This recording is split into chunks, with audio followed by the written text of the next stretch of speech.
Kaisar Pedang yang Mengejutkan. Bab 5406 Kebenciannya Mendalam. Pangeran ketiga turun tangan untuk meredakan suasana, membungkam tetua kedua sekte Tianshui dan pendeta Tao Tua Makiuming. Pendeta Tao Tua Makiuming menghela napas pelan, menangkupkan tangannya, dan berkata, karena Yang Mulia Pangeran ketiga telah berbicara, aku bukan orang yang menyimpan dendam. Mari kita bahas masalah ini. Bagus sekali, kata Pangeran ketiga dengan puas, lalu bertanya kepada Sekte Tianshui, bagaimana pendapat Sekte Tianshui? Tetua kedua tetap duduk, diam, sementara tetua pertama dan Li Ziyan tetap diam. Cusi meneguk anggurnya, mengabaikan Pangeran ketiga. Melihat tidak ada seorang pun yang bertanggung jawab atas Sekte Tianshui yang berbicara, Pangeran ketiga mengalihkan pandangannya kepada Lin Bai dan berkata, Putra Suci Lin Bai, bagaimana menurutmu? Lin Bai terkekeh dan berkata, aku tidak terlalu memikirkannya. Wus, saat suara Lin Bai jatuh, senyum Pangeran ketiga membeku, kilatan tajam muncul di matanya yang lembut. Para seniman bela diri di sekitarnya tersentak. Lin Bai, beraninya dia melawan Pangeran ketiga. Petik 2. Pangeran ketiga saat ini adalah pangeran paling berkuasa di keluarga kerajaan-kerajaan Chu. Jika mereka menyinggungnya, apakah Sekte Tianshui masih punya kesempatan untuk bangkit? Banyak orang berbisik di antara mereka sendiri. Lin Bai berkata dengan dingin, Yang Mulia, saya tahu Anda datang dengan niat baik untuk membantu Sekte Tianshui dan Gerbang Langit dan Bumi. Saya, Lin, di sini atas nama Sekte Tianshui, berterima kasih atas kebaikan Anda. Mendengar ucapan terima kasih Lin Bai, senyum dingin Pangeran ketiga melunak. Kata-kata Lin Bai setidaknya membuat Pangeran ketiga mengerti bahwa Lin Bai tahu niatnya. Lin Bai melanjutkan, namun, Sekte Air Surgawi dan Gerbang Surgawi memiliki dendam yang mendalam, seperti api dan air. Ini bukan lagi masalah yang bisa diselesaikan dengan beberapa kata seperti, lebih baik menyelesaikan permusuhan daripada melestarikannya, atau, mengubah pedang menjadi mata bajak. Jika aku mundur hari ini, Gerbang Surgawi hanya akan semakin merajalela besok. Siapapun yang berbicara hari ini, bahkan jika Kaisar Chu sendiri datang, Keling harus berlutut dan bersujud, kalau tidak, dia akan menghadapi kematian. Lin Bai melepaskan kekuatan pedang pembunuh abadi sambil mengucapkan kata-kata ini. Aura pedang tak terbatas terpancar dari Pulau Suci Surgawi, menyelimuti seluruh Laut Cermin Air. Di bawah aura pedang ini, semua seniman bela diri di Laut Cermin Air merasakan tekanan yang luar biasa. Rasanya seolah-olah langit akan runtuh, kesuraman yang tak terhindarkan mengakar di hati setiap seniman bela diri. Para iblis dan ikan di Laut Cermin Air dengan cepat tenggelam ke laut dalam, tidak berani muncul ke permukaan lagi. Pangeran ketiga tersenyum lembut dan berkata, Putra Suci Lin Bai, kenapa repot-repot? Apa kau bahkan tidak mau memberiku muka? Sebelum ia sempat menyelesaikan kalimatnya, Pangeran Chen, yang berdiri di dekatnya, mengangkat cangkir anggurnya dan berkata sambil tersenyum, kakak ketiga, bagaimanapun juga, ini urusan Sekte Tianshui. Meskipun kita adalah pangeran keluarga kerajaan, kita di sini untuk merayakan suksesi Lin Bai sebagai putra suci. Bagaimana mungkin kita ikut campur dalam urusan Sekte Tianshui? Lebih lanjut Pangeran Chen, leluhur suci keluarga kerajaan telah dengan jelas menyatakan bahwa anggota keluarga kerajaan tidak boleh ikut campur dalam urusan keluarga atau sekte manapun di wilayah kerajaan Chu. Apakah kakak ketiga lupa? Pangeran Chen mengutip kata-kata terakhir leluhur suci, membuat pangeran ketiga terdiam. Pangeran ketiga hanya bisa tersenyum canggung, mengangkat cangkir anggurnya, dan mengangkatnya kepada Pangeran Chen di kejauhan. Keduanya meminum anggur itu. Di bawah, Chen Yun berbisik kepada Chen Yule, garis-garisnya sudah ditarik. Sekarang kau bisa melihat petunjuknya, kan? Chen Yule mengangguk dan berkata, Pangeran ketiga ingin melindungi gerbang langit dan bumi, sementara Yang Mulia Pangeran Chen ingin melindungi Sekte Air Surgawi. Sepertinya Yang Mulia Pangeran Chen sangat menghargai Sekte Air Surgawi, berulang kali menunjukkan niat baik kepada mereka, berusaha memenangkan hati mereka. Di sisi lain, pewaris Pangeran Liang, Chu Ziming, terkekeh pelan, Pangeran ketiga benar-benar telah mundur. Chu Tingsui berkata, Yang Mulia Pangeran Chen bahkan telah menyinggung ajaran leluhur keluarga kerajaan. Sehebat apapun Pangeran ketiga, beliau tidak akan berani menentang ajaran leluhur. Petik 2. Jika Pangeran ketiga terus berlarut-larut dalam kebuntuan ini, saya khawatir Yang Mulia Pangeran Chen akan memanfaatkan masalah ini untuk melawannya ketika beliau kembali ke keluarga kerajaan. Pendeta Tao Tua, Ma Qiuming, melihat Pangeran ketiga minum dalam diam dan merasa hatinya mencelos. 1. 2. Lin Bai berdiri di arena, melepaskan kekuatan pedang pembunuh abadi, seketika menciptakan angin kencang dan guntur yang saling bersahutan. Jejak kekuatan penghancur melekat pada Lin Bai, membuatnya tampak seperti dewa iblis. Gambar, ketika Lin Bai berteriak, pikiran Keling runtuh. Seluruh tubuhnya gemetar, dan kakinya tanpa sadar menekuk. Ma Qiuming meraung, Keling. Jika kau berlutut, tamatlah riwayat bela dirimu. Keling tertegun sejenak, secerca akal sehat kembali ke ekspresi ketakutannya, tetapi seketika dihancurkan oleh kekuatan pedang Lin Bai. 3. Lin Bai berteriak, 3, saat itu juga, dan di saat yang sama, ia berkata dengan dingin, kau tak punya kesempatan. Gemuruh. Aura dahsyat terpancar dari Lin Bai, bagaikan aura pedang yang menghancurkan ribuan gunung, menebas ke arah Keling. Keling merasakan bahaya kematian yang nyata, dan tanpa ragu, kakinya menyentuh tanah, lalu ia berlutut di hadapan Lin Bai, bersujud 3 kali dengan keras. Bok, bok, bok, 3 kali bersujud. Ketika kekuatan pedang Lin Bai mencapai Keling, energi itu berubah menjadi gumpalan angin dan menghilang di tubuhnya. Putra suci Lin Bai, ampuni aku, ampuni aku. Keling bersujud ke tanah, mulutnya gemetar saat ia berteriak. Saat Keling bersujud dan memohon ampun, Lin Bai merasakan kelegaan menyelimutinya, seolah-olah belenggu tak terlihat telah hancur. Inilah karma antara Lin Bai dan Li Lingtian. Saat Lin Bai pertama kali tiba di Sekte Tiansui, ia menghunus pedang Lingtian milik Li Ling di dunia cermin air, sehingga membawa karma antara Li Lingtian dan Sekte Langit dan Bumi. Belenggu yang hancur membuktikan bahwa Lin Bai telah membalas karma dengan Li Lingtian. Sejak saat itu, Lin Bai dan Li Lingtian tidak berutang apapun satu sama lain. Ampuni aku, ampuni aku, ampuni aku. Keling, berlutut di tanah, terus menangis memohon ampun. Melihat pemandangan ini, Ma Qiulin murka, wajahnya meringis marah, tinjunya mengepal begitu erat hingga retak, berharap ia bisa menguliti Keling hidup-hidup. Pendeta Tao tua itu, merasa malu menghadapi para seniman bela diri kerajaan Chu, berbalik dan pergi sendirian. Lin Bai melangkah maju dan menendang Keling, di mana ia ditangkap oleh murid-murid Sekte Langit dan Bumi lainnya. Enyahlah. Para murid Sekte Langit dan Bumi membantu Keling berdiri dan bergegas menyusul Taois tua Ma Qiuming. Sebelum perjamuan selesai, Ma Qiuming memimpin murid-murid Sekte Langit dan Bumi dan meninggalkan perjamuan terlebih dahulu. Melihat sosok-sosok anggota Sekte Langit dan Bumi yang pergi, Lin Bai tersenyum dingin, mengabaikan mereka, lalu bertanya, apakah ada orang lain yang ingin menantang? Perjamuan itu hening. Lin Bai bertanya beberapa kali lagi, tetapi tidak ada yang maju untuk menantang, jadi Lin Bai turun dari panggung. Sungguh mengesankan. Aku tidak pernah menyangka Sekte Tiansui yang sekarat akan benar-benar memiliki hari di mana mereka bisa bangkit kembali. Jika Sekte Tiansui bisa bangkit kembali, Istana Iblis 9 Meter kita pasti akan bangkit kembali. Seorang pria dan seorang wanita dari sebuah sekte yang duduk di tepi Pulau Tian Seng berbisik satu sama lain. Di belakang sekte mereka, alih-alih bendera sekte, Istana Iblis 9 Meter, tergantung bendera sekte yang disebut, Sekte Tulang Putih. Sekte Tulang Putih adalah salah satu dari 27 sekte kerajaan Chu, tetapi kekuatannya tidak kuat, hanya berada di peringkat terbawah di antara 27 sekte kerajaan Chu.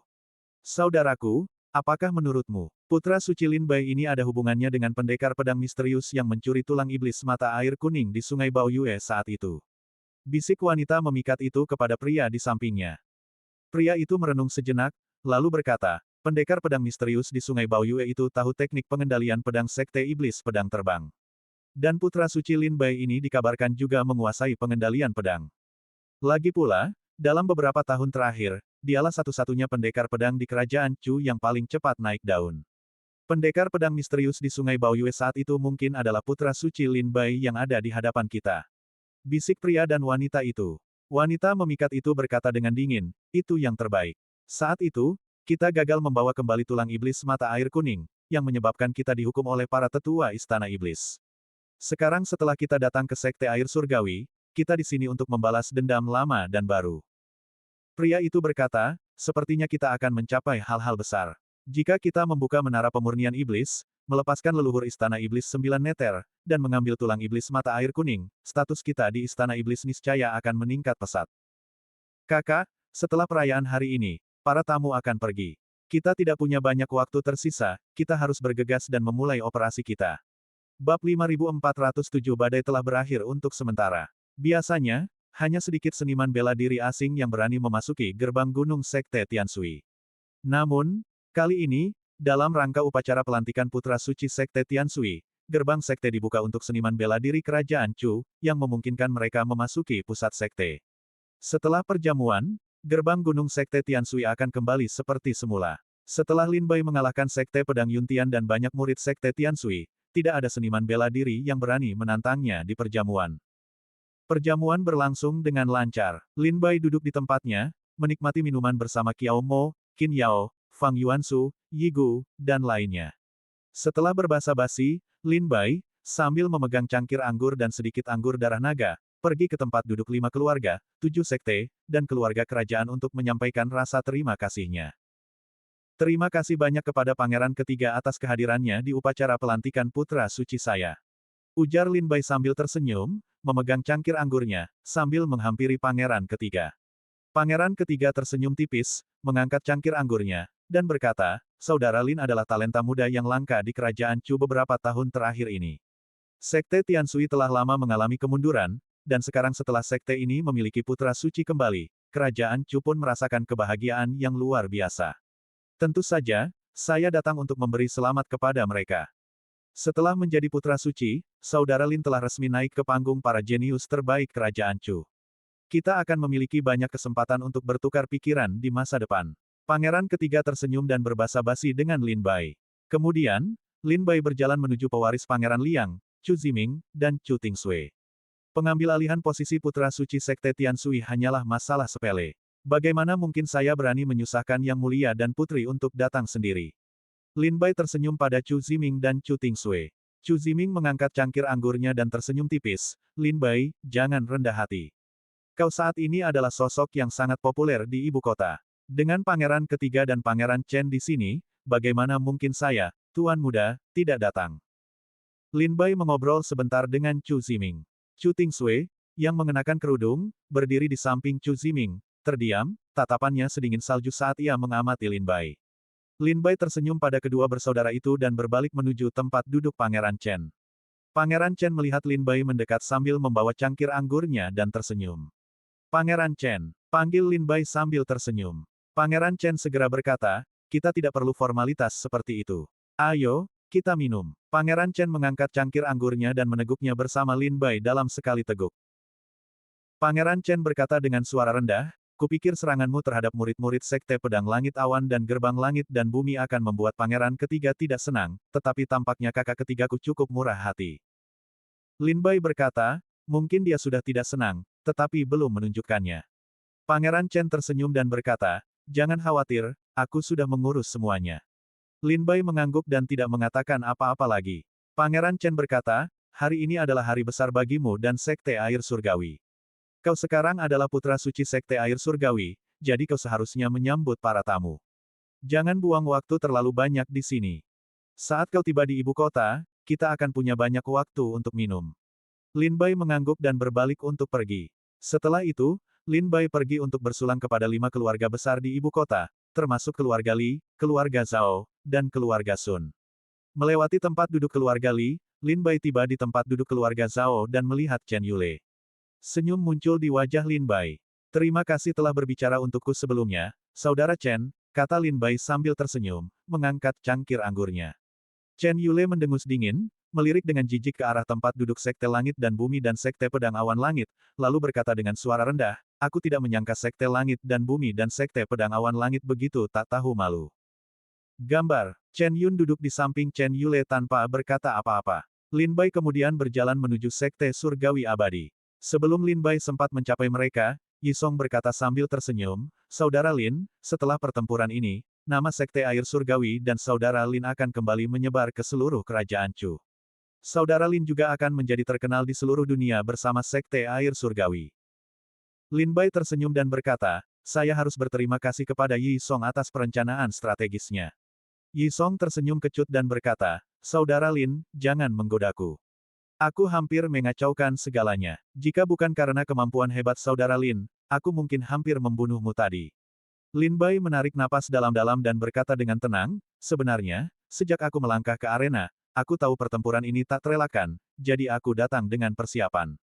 Karena aku bersedia melangkah ke panggung, aku tentu punya cara untuk menghadapi murid-murid Sekte Pedang Langit Awan dan Gerbang Langit dan Bumi.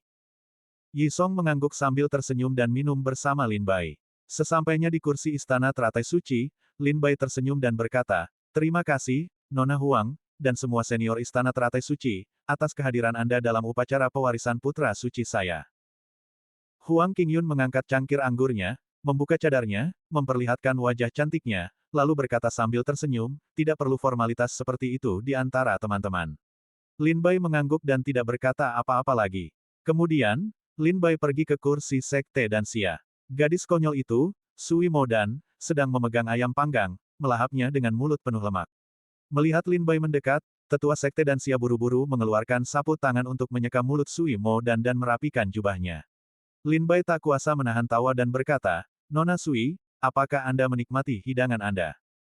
Sui Mo Dan menyeringai bodoh, menunjuk ayam panggang di tangannya, dan berkata, Saudara Lin, ayam panggang ini lezat.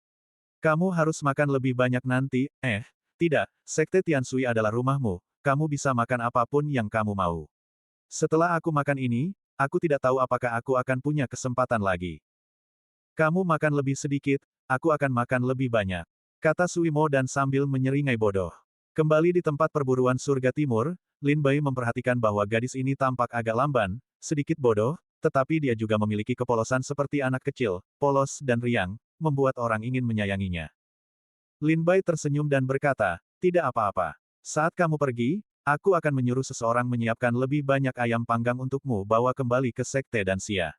Mata Sui Mo Dan berbinar-binar, wajahnya berseri-seri gembira, dan ia berkata, kalau begitu sudah diputuskan, aku mau 100, tidak, aku mau 1000, tidak, aku mau 10.000. Tetua Sekte dan Xia di sampingnya merasa geli sekaligus jengkel, menggelengkan kepalanya berulang kali. Lin Bai tersenyum, berbasa-basi sebentar dengan para tetua Sekte dan Xia, lalu berjalan menuju tempat duduk Sekte Kucan. Hanya ada 2 orang di tempat duduk Sekte Kucan, seorang biksu tua berjubah compang camping dan seorang biksu muda yang tampan. Mereka duduk di sana, tidak berinteraksi dengan sekte atau keluarga lain, tidak makan atau minum, melainkan hanya duduk bersila, melantunkan kitab suci Buddha dalam diam. Lin Bai menghampiri dan berkata sambil tersenyum, kudengar Sekte Kucan jarang menghadiri perjamuan seperti ini. Aku tidak menyangka kalian akan datang ke upacara pewarisan putra suci Sekte Tiansui. Biksu tua itu membuka matanya dan berkata dengan ramah, Sekte Tiansui berkontribusi besar 10.000 tahun yang lalu, tetapi mengalami kemunduran, yang sungguh menyedihkan. Hari ini, Sekte Tiansui telah membangkitkan kembali putra sucinya, dan Sekte Kucan tentu saja datang untuk merayakannya. Lin Bai tersenyum dan mengangguk penuh syukur. Pada saat ini, Di Wuyan perlahan membuka matanya, menatap Lin Bai, menampakkan senyum ramah, dan tidak berkata apa-apa lagi. Lin Bai sudah lama tahu bahwa Di Wuyan eksentrik, tampak bisu, dan tidak dapat berbicara. Ia tersenyum dan mengangguk kepada Di Wuyan sebelum berjalan menuju tempat duduknya. Bab 5408 Tantangan dari Tiandimen. Di meja keluarga Qian, Lin Bai tidak melihat Qian Hen, melainkan seorang pria parubaya dengan sikap riang. Dia adalah tuan kedua keluarga Qian. Senior, di mana saudara Qian Hen? Lin Bai menghampiri sambil membawa cangkir anggur, bertanya sambil tersenyum. Tuan kedua keluarga Qian tertawa dan berkata, si Qian Hen itu menunggu di ibu kota selama lebih dari setengah bulan, tetapi tidak menerima kabar tentang pewarisanmu sebagai putra suci. Kafilah pedagang mendesaknya, jadi dia harus meninggalkan ibu kota. Tapi begitu dia pergi, kabar tentang pewarisanmu sebagai putra suci pun tiba. Ah, Lin Bai tersenyum, begitu. Lin Bai kemudian menyadari bahwa Qian Hen telah menunggu di ibu kota selama lebih dari setengah bulan hanya untuk menerima kabar tentang pewarisan Lin Bai sebagai putra suci. Namun pada akhirnya, Qian Hen tetap melewatkannya. Tuan kedua keluarga Qian terkekeh, meskipun Qian Hen tidak bisa menghadiri perayaanmu, dia sudah menduga bahwa kau akan menggantikannya sebagai putra suci Sekte Tiansui, jadi dia memilihkan hadiah untukmu sebelum pergi. Aku sudah memberikan hadiah-hadiah lainnya kepada Sekte Tiansui ketika aku tiba di pulau ini. Hanya surat ini yang ditulis oleh si bocah Qian Hen itu sendiri, yang bersikeras agar aku memberikannya kepadamu. Tuan kedua keluarga Qian mengambil sebuah amplop dari tas penyimpanannya dan menyerahkannya kepada Lin Bai. Lin Bai mengambil amplop itu dan meliriknya. Segelnya masih utuh, dan masih ada aura unik dan susunan sihir Qian Hen di atasnya, tidak menunjukkan tanda-tanda kerusakan. Lin Bai membuka amplop itu di depan tuan kedua keluarga Qian. Ia melihat kata-kata di amplop itu. Isi surat itu kurang lebih tentang Qian Hen yang memberi selamat kepada Lin Bai atas pengangkatannya sebagai putra suci Sekte Tiansui dan menjelaskan mengapa ia tidak bisa hadir. Di akhir surat, Qian Hen menulis, Saudara Lin, setelah menduduki jabatan putra suci Sekte Tiansui, aku telah mempersembahkan beberapa harta, tetapi itu tidak terlalu penting. Ini, aku memberikan 3 peringatan, kepada saudara Lin, yang kuharap kau ingat. Waspadalah terhadap gerbang langit dan bumi. Waspadalah terhadap pangeran ketiga. Waspadalah terhadap Raja Liang. Meskipun tintanya melimpah, ia tak mampu mengungkapkan semua kesedihanku. Meskipun kertasnya panjang, ia tak mampu menyampaikan semua perasaanku. Sekembalinya aku dari luar negeri, aku pasti akan berbagi minuman dengan saudara Lin. Ditulis oleh Qian Hen, putra suci keluarga Qian, ibu kota Chu. Lin Bai dengan hati-hati menyimpan surat itu setelah membacanya. Sampaikan terima kasihku kepada saudara Qian, kata Lin Bai, sambil membungkuk kepada tuan kedua keluarga Qian. Setelah itu, Lin Bai bersulang untuk sekte-sekte lain satu persatu. Sekte-sekte seperti Sekte Wentian, yang hubungan dengannya sudah renggang, hanyalah formalitas belaka. Tetua Agung bertanggung jawab untuk menyambut tamu-tamu keluarga kerajaan dan 5 keluarga serta 7 sekte, sementara Li Ziyan bertanggung jawab untuk menyambut 27 sekte Chu dan sekte serta keluarga lainnya. Lin Bai sesekali ikut minum. Singkatnya, perjamuan berjalan sangat lancar setelah campur tangan gerbang surgawi. Tak seorang pun berani membuat masalah atau bertindak tak masuk akal lagi. Akhirnya, Lin Bai, sambil memegang cangkir anggurnya, menghampiri Chu Si, Tetua Agung, Li Ziyan, dan sekitar 20 tetua Taiyi dari Dewan Tetua. Terima kasih banyak kepada semua tetua atas perlindungan kalian hari ini. Tanpa kalian, perayaan ini tidak akan semudah ini, kata Lin Bai sambil tersenyum. Tetua pertama tersenyum dan berkata, ini tugasku, tidak perlu terima kasih. Li Ziyan tertawa, kau adalah putra suci Sekte Tianshui, dan kami adalah para tetua Sekte Tianshui, kau adalah masa depan Sekte Tianshui, sementara kami hanyalah tulang belulang di ranjang kematian. Masa depan Sekte Tianshui masih bergantung pada kinerjamu. Chu Si tersenyum dan memegang cangkir anggurnya, sambil berkata, kau tampil baik hari ini, menghajar gerbang langit dan bumi. Sungguh memuaskan. Wajah tetua kedua juga dipenuhi kegembiraan dan kegembiraan, aku tidak menyangka kekuatan putra suci begitu mengerikan. Gerbang langit dan bumi dan Sekte Pedang Awan Langit, bersama dengan Sekte Pedang Surgawi, semuanya dikalahkan oleh putra suci tanpa perlawanan. Jika suatu hari putra suci berhasil mencapai alam buah Taiyi Dao, maka Sekte Tianshui kita akan mendapatkan sosok kuat lainnya. Lin Bai tersenyum dan berbasa-basi dengan para tetua. Tak lama kemudian, Ma Qiuming, Taois tua dari Sekte Langit dan Bumi, kembali. Wajahnya memerah karena amarah dan ekspresinya yang ganas, ia terbang turun dari awan, membawa sebuah panji besar. Di panji itu tertulis 2 kata dengan darah, tantang. Di belakangnya mengikuti sekelompok murid dari Sekte Langit dan Bumi, masing-masing dengan ekspresi dingin. Kembalinya Ma Qiuming mengundang banyak tatapan. Lin Bai, Chu Si, Tetua Agung, dan yang lainnya juga menoleh. Apa yang sedang dilakukan Sekte Langit dan Bumi? Apakah mereka ingin membalas dendam? Apakah mereka akan berperang dengan Sekte Air Surgawi? Semua orang bisa melihat bahwa kembalinya Sekte Langit dan Bumi bukanlah sebuah gestur persahabatan. Mata tetua kedua berkilat tajam, dan ia dengan dingin menegur, Taois Ma, apa yang kau lakukan? Ma Qiuming mendengus dingin, menancapkan bendera pertempurannya di alun-alun pusat Pulau Tiansheng, dan berseru lantang, hari ini, Sekte Tianshui beruntung telah mendapatkan seorang jenius kilin, dan banyak murid gerbang Tiandi sangat mengagumi kultivasi dan kekuatan putra suci Lin Bai. Atas kepercayaan seluruh murid Sekte dan gerbang Tiandi, dengan ini aku menantang para murid Sekte Tianshui. 3 bulan kemudian, di gerbang Tiandi, aku mengundang para murid Sekte Tianshui untuk mengikuti kompetisi dan diskusi bela diri. Para murid Sekte Tianshui, beranikah kalian menerima? Ma Qiuming menantang sebuah kompetisi dan diskusi bela diri. Mendengar kata-kata Ma Qiuming, wajah banyak orang menjadi muram. Hari ini adalah momen yang membahagiakan, upacara suksesi putra suci Sekte Tianshui, dan Ma Qiuming menantang tantangan ini tepat pada hari ini. Jika Sekte Tianshui tidak menerima, itu sama saja dengan takut pada gerbang Tiandi, yang akan semakin merusak momentum kebangkitan yang baru saja diraih Sekte Tianshui. Jika Sekte Tianshui menerima, nasib tragis Liling Tian 5000 tahun yang lalu masih terbayang jelas di benak mereka.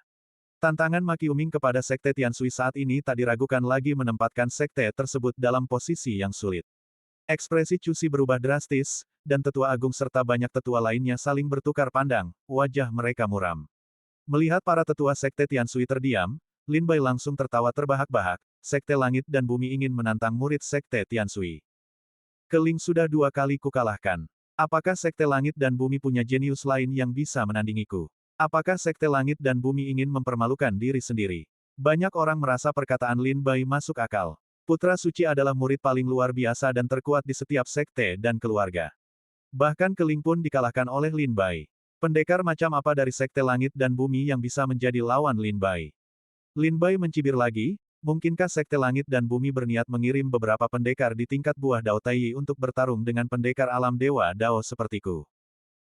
Taois tua Ma Qiuming mendengus dingin dan berkata, tenanglah, Putra Suci Lin Bai, karena ini adalah kompetisi bela diri untuk membahas Dao, tentu saja ini akan terjadi antara seniman bela diri dari alam yang sama.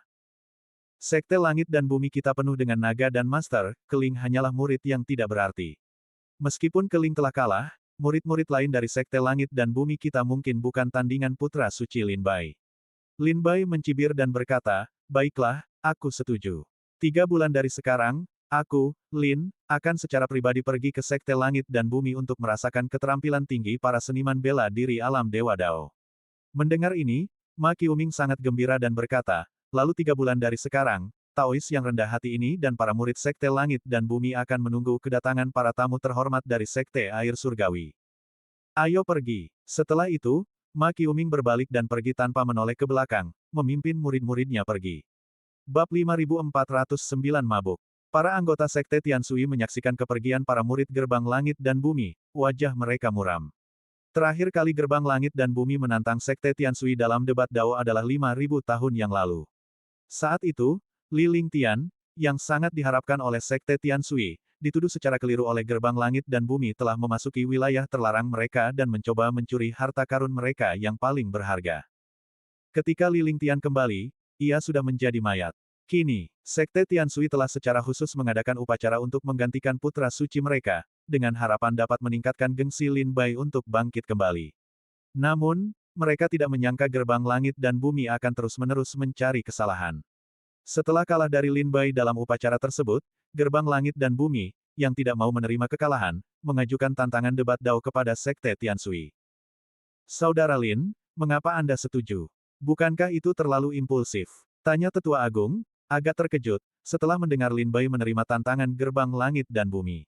Lin Bai menghela napas tak berdaya dan berkata, tidak apa-apa, Tetua. Jika kita tidak setuju, Sekte Langit dan Bumi akan melakukan segala daya mereka untuk membuat kita setuju hari ini. Lin Bai sudah menyadari bahwa Sekte Langit dan Bumi bertekad untuk mempermalukan Sekte Air Surgawi hari ini, dan mereka tidak akan menyerah sampai mereka mencapai tujuan mereka. Tidak apa-apa, aku akan pergi ke Sekte Langit dan Bumi dalam 3 bulan.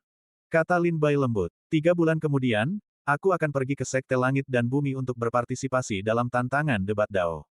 Murid-murid sekte lainnya tidak perlu berpartisipasi, aku akan pergi sendiri. Kau sendiri, Chu Si dan Tetua tercengang. Jelas bahwa Sekte Langit dan Bumi sudah menjadi sarang naga dan harimau. Bahkan jika seluruh Sekte Air Surgawi keluar, mereka mungkin tidak bisa keluar dari Sekte Langit dan Bumi. Dan bagi Lin Bai pergi sendiri sama saja seperti mengirim domba ke pembantaian. Tetua pertama menggelengkan kepala dan berkata, tidak, Sekte Langit dan Bumi jelas-jelas sedang memasang jebakan. Terlalu berbahaya bagimu untuk pergi sendirian. Lin Bai berkata, jika terjadi sesuatu, aku masih bisa menemukan cara untuk melarikan diri, setidaknya aku bisa menyelamatkan hidupku sendiri. Jika murid sekte lain ikut denganku, lebih banyak orang yang akan dirugikan.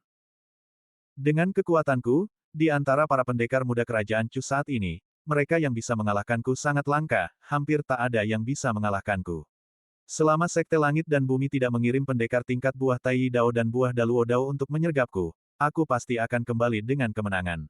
Jelas Lin Bai. Mendengar penjelasan Lin Bai, para tetua Sekte Air Langit mengangguk pelan, merasa bahwa kata-kata Lin Bai masuk akal.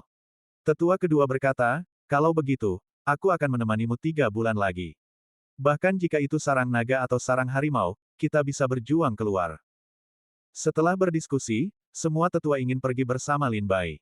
Hanya ekspresi Chu Si yang sedikit muram. Setelah hening sejenak, ia berkata, mari kita bicarakan hal ini 3 bulan dari sekarang.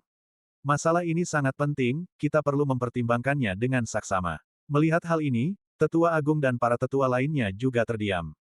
Dengan gerbang surgawi yang mengeluarkan tantangannya, upacara pelantikan Putra Suci Lin Bai berhasil diselesaikan. Saat senja, berbagai sekte dan keluarga meninggalkan Pulau Tianseng dan kembali ke kediaman masing-masing untuk beristirahat. Beberapa sekte meninggalkan Sekte Tianshui semalaman. Menurut aturan Sekte Tianshui, semua keluarga dan sekte yang menghadiri perayaan tersebut dapat tinggal di dalam gerbang sekte selama 7 hari.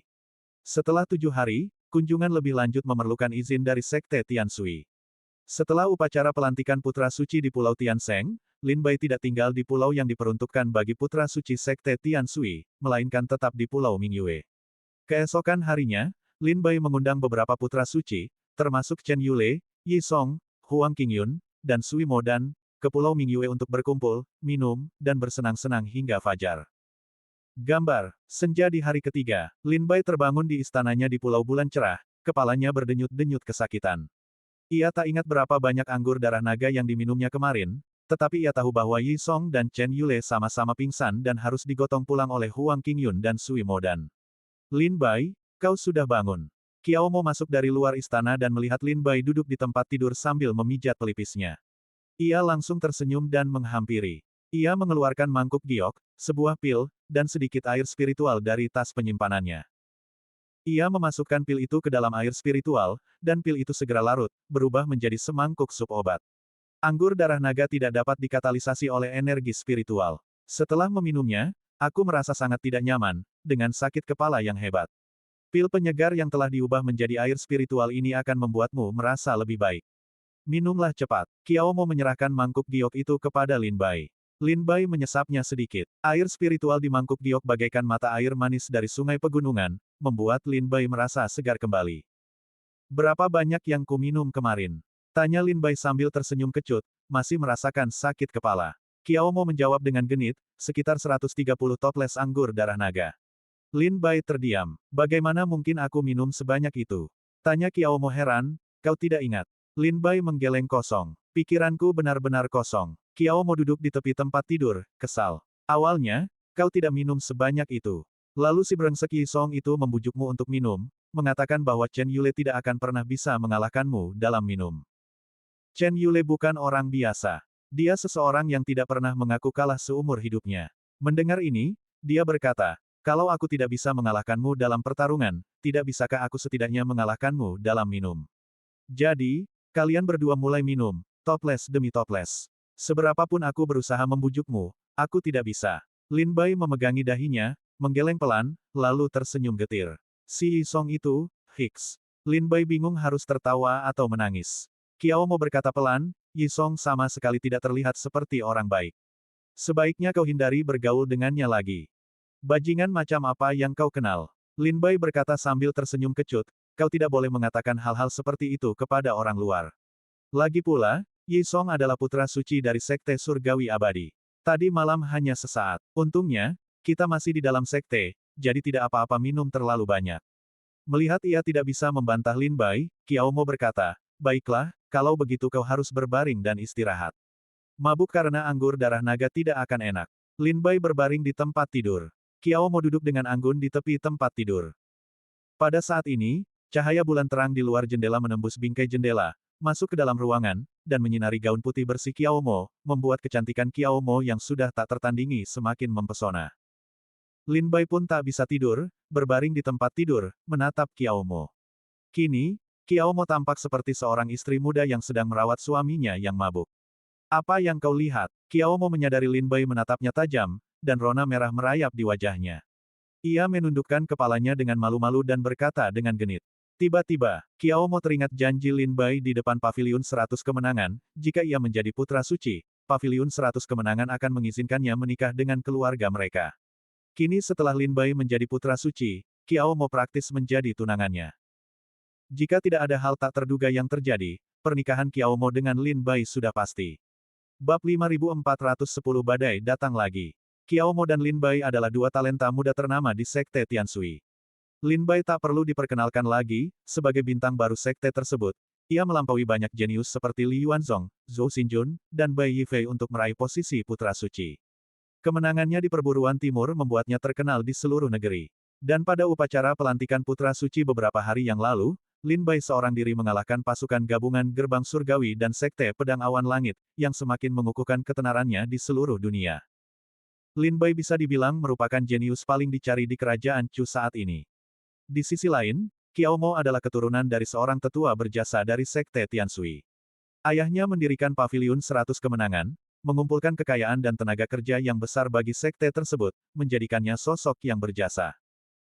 Qiao Mo sendiri awalnya adalah salah satu wanita muda paling berprestasi di sekte Tianshui, bakatnya hanya kalah dari Bai Yifei, Zhou Xinjun, dan Li Yuanzong. Terutama Qiao Mo, yang sangat cantik, dianggap sebagai salah satu dari 3 wanita tercantik di sekte Tianshui, bersama Tang Wei dan Qin Yao. Lin Bai dan Qiao Mo yang berdiri bersama tampak seperti pasangan yang serasi, pasangan yang patut ditiru. Yang terpenting, setelah menghabiskan waktu bersama, Qiao Mo diam-diam menaruh perasaan pada Lin Bai, hatinya diam-diam jatuh cinta padanya. Setelah aku menyelesaikan beberapa hari kerja ini, aku akan pergi dan mengambil kembali menara Bai Seng untukmu. Bisik Lin Bai kepada Qiao Mo. Wajah Qiao Mo menunjukkan ketenangan yang tak terlukiskan, seolah-olah menara Bai Seng tidak lagi begitu penting baginya.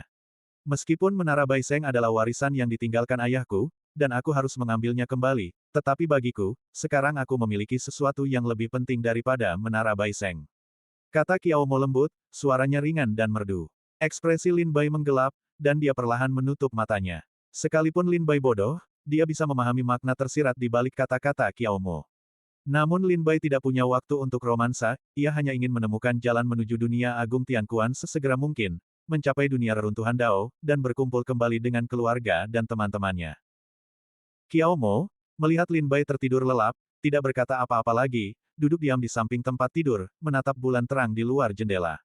Di luar, Qin Yao duduk di meja batu di istana, melirik kamar tidur Lin Bai, raut wajahnya sedikit muram. Ia mengeluarkan sebotol anggur dari tas penyimpanannya dan meneguknya. Di hutan bambu di luar halaman, Fang Yuansu berdiri di atas pilar, menatap Qin Yao yang sedang minum sendirian di halaman, senyum getir dan ketidakberdayaan tersungging di bibirnya.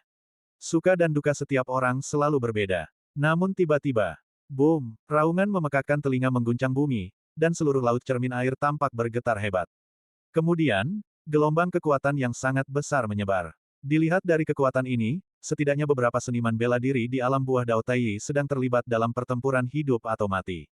Semua orang di Pulau Bulan Cerah langsung terbangun dan bergegas keluar dari kamar mereka karena terkejut. Lin Bai, yang baru saja tertidur, terbangun oleh suara keras itu dan langsung terduduk tegak di tempat tidur, langsung tersadar. Apa yang terjadi? Tanya Lin Bai kepada Qiao Mo. Qiao Mo tampak muram dan menatap keluar jendela dengan bingung, menggelengkan kepala, dan berkata, entahlah, sepertinya ada perkelahian. Ada sesuatu yang terjadi. Qin Yao mendorong pintu istana dan bergegas masuk dengan ekspresi panik. Melihat Qiao Mo duduk di samping tempat tidur Lin Bai, secercah kegembiraan muncul di hatinya. Qin Yao pun segera tersadar dan bergegas menghampiri, berkata, sepertinya ada sesuatu yang terjadi di dalam sekte air surgawi. Dilihat dari kekuatan sebesar ini, pasti ada pendekar di alam buah Tai Dao yang sedang bertarung. Lin Bai mengerutkan kening dan berkata, beranikah ada orang yang membuat masalah di dalam gerbang gunung sekte air surgawi? Qin Yao berkata, sulit untuk mengatakannya. Kali ini, untuk upacara pewarisan putra suci, sekte mengirimkan undangan secara luas, dan banyak sekte serta keluarga dari dalam wilayah kerajaan Chu datang, bersama dengan banyak individu kuat. Ini benar-benar campur aduk. Mungkin ada beberapa individu pengkhianat di antara mereka. Pikir Lin Bai. Dan sekarang, upacara pewarisan putra suci hampir selesai, dan berbagai sekte dan keluarga akan meninggalkan sekte Tianshui satu demi satu. Jadi saat ini, beberapa orang mungkin akan mengambil risiko nekat, mencoba mendapatkan keuntungan sebelum pergi. Lin Bai menarik napas dalam-dalam, matanya berkilat jahat. Saat itu, Lin Bai sepertinya teringat sesuatu dan buru-buru berteriak, gagak. Gagak, di mana Gagak? Lin Bai memanggil 2 kali, tetapi tidak mendengar jawaban dari Gagak. Meskipun Pulau Bulan Cerah sangat luas, selama Lin Bai berbicara, Gagak dapat mendengarnya. Karena Gagak belum menanggapi Lin Bai, itu artinya Gagak tidak ada di Pulau Bulan Cerah sama sekali. Dalam beberapa hari terakhir, Lin Bai sibuk menghibur para putra suci dari 5 keluarga dan 7 sekte, jadi dia belum bisa mengendalikan Gagak. Qin Yao berkata, semua orang terlalu sibuk beberapa hari terakhir ini, dan tidak ada yang memperhatikan kemana Gagak pergi. Qiao Mo berpikir sejenak dan berkata, sepertinya kita belum melihat Crow beberapa hari ini. Ekspresi Lin Bai sedikit muram, dan sebuah pikiran buruk muncul di benaknya. Mungkinkah Crow, yang masih menyimpan niat jahat, berniat merebut semua harta karun 5 keluarga dan 7 sekte selagi mereka semua ada di sini? Jika demikian, Crow akan membuat kekacauan besar. Kalian semua tunggu di Pulau Bulan Cerah, jangan berkeliaran. Aku akan keluar untuk melihat. Sosok Lin Bai melesat, ia berganti jubah bersih, dan dengan pedang terbangnya, ia langsung menuju keluar dari Pulau Bulan Cerah. Qiao Mo dan Qin Yao bertukar pandang. Kedua wanita itu tidak mudah terpengaruh oleh kata-kata Lin Bai, jadi mereka segera mengikutinya. Fang Yuansu, Ye bersaudara, Meng Po, Tetua Liang, dan yang lainnya juga mengikuti. Sekelompok besar orang menuju ke Pulauan Tianhe. Lin Bai melihat bahwa Qiao Mo dan Qin Yao telah mengikuti, dan ia merasa tak berdaya, tetapi tidak ada yang bisa ia lakukan untuk membuat mereka kembali. Kekuatan penghancur yang samar masih menyelimuti Kepulauan Tianhe. Lin Bai menganalisis sumber kekuatan ini dan terbang menuju arahnya. Akhirnya, Lin Bai dan kelompoknya tiba di atas sebuah pulau yang diselimuti asap. Lin Bai bertanya, di mana tempat ini? Qin Yao melirik ke bawah dan menjawab, Pulau Rawa Air, kediaman Sekte Pedang Langit Awan. Mendengar ini, Lin Bai perlahan turun, mendarat di atas Pulau Rawa Air. Pulau itu telah hangus menjadi tanah hangus akibat pertempuran baru-baru ini, gunung, hutan, dan istana semuanya telah menjadi abu. Tak satu pun murid atau tetua Sekte Pedang Langit Awan terlihat.